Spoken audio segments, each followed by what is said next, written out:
పెళ్ళి. పెళ్ళికి ఏంటి ఇంతమంది ఎందుకు పిలవాలి అసలు?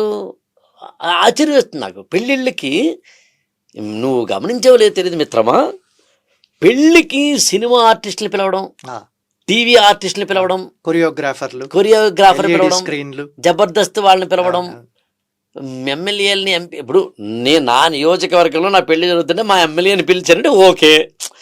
లేదా ఎప్పుడో ఎక్కడో మధు ద్వారా ఒక ఎమ్మెల్యే గారు పరిచయం అయితే ఆయన ఏదో చిన్న హెల్ప్ చేశాడు సార్ అంటే మా ఇంట్లో ఫంక్షన్ జరుగుతుంది పిలవడం ఓకే. అసలు నా పెళ్ళికిను జబర్దస్త్లో రాకెట్ రాఘవకి సంబంధం లేకపోయినా పిలవడం ఏంటి?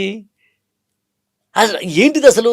పైగా దానికి మళ్ళీ డబ్బులు ఇచ్చి పిలవడం అంటే ఎవరి కోసం పెళ్లి చేసుకుంటున్నావు? అండ్ పెళ్ళి ఇంత ఆర్భాటం ఎందుకు? ఇంత పెళ్లి ఇంతంత అక్షింతలు వేసే వాళ్ళేమో లైన్లో నించోవాలా, వేయించుకునేవాడు దర్జాగా. ఏంటిది?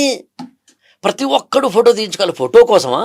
మళ్ళీ తీయించుకోమంటాడంటే కెమెరామెన్ 5-6 కెమెరాలు 30 డ్రోన్.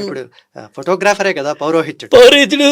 ఇంకా చెప్పాలంటే మొత్తం పౌరోహిత్యం అంతా ఫోటోగ్రాఫరే. కట్టిన తాళిని మళ్ళీ కట్టిస్తారు, వెడ్డింగ్ ప్లానరు. ప్లీజ్ అంటే అలా ఆగిపోతారు. ఇప్పుడు అదేదో 11:30కు ముహూర్తం ఉంటుంది అనుకో, 11:30కు అని అంటే వాడి లైట్లు, వాడి కెమెరాలు, వాడి పొజిషన్ ఉంటే పురోహితుడి కాలి మీద తొక్కి యాంగిల్ పెట్టిన చోట్ల కూడా చూశాను. ఎంత బాధిస్తుంది. మంత్రాలు చదివే ఆ పురోహితుడు, ఆ ఎవరైతే పెళ్ళి ఆయనేమో మూలలా దీనంగా కూర్చుంటే ఎమ్మెల్యే గారు వచ్చారని ప్రత్యేకంగా ఏంటిది? ఎవరి కోసం పెళ్లి చేసుకుంటున్నావు?